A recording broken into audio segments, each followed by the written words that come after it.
This album process has been entirely different.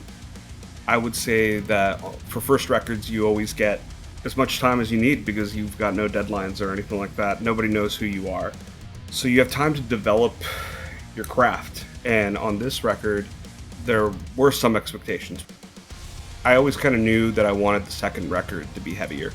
The idea is to kind of go like darker, maybe a little more emotional, but I still think it's, still in the same wheelhouse of what you heard from LP1.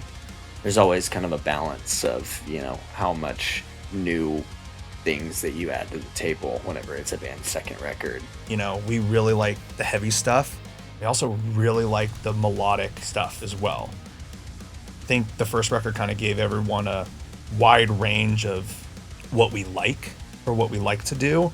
So on the second record, it was a lot more intentional in terms of like a direction that we wanted to go in. We wanted it to be heavier overall, but without removing any of the melodic elements, like the big choruses and things like that. Like we wanted to keep all of that, make the stuff around it heavier. And on this album, it's like we knew the title of the record before we even started writing it. So at the very beginning, we kind of had this North Star, at least in the name. There's kind of like a daunting element sometimes of like, okay, like we want to do this thing, and this could be very easy to kind of put yourself into a box. And so we tried to do as much as we could without kind of like limiting ourselves. But I think overall, we're definitely happy with how this record turned out.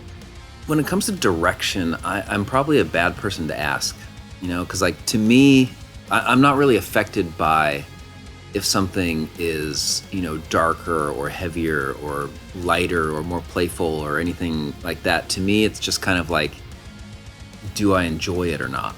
And I feel like I certainly enjoy this record just as much as the first one, and maybe in different ways, if not more.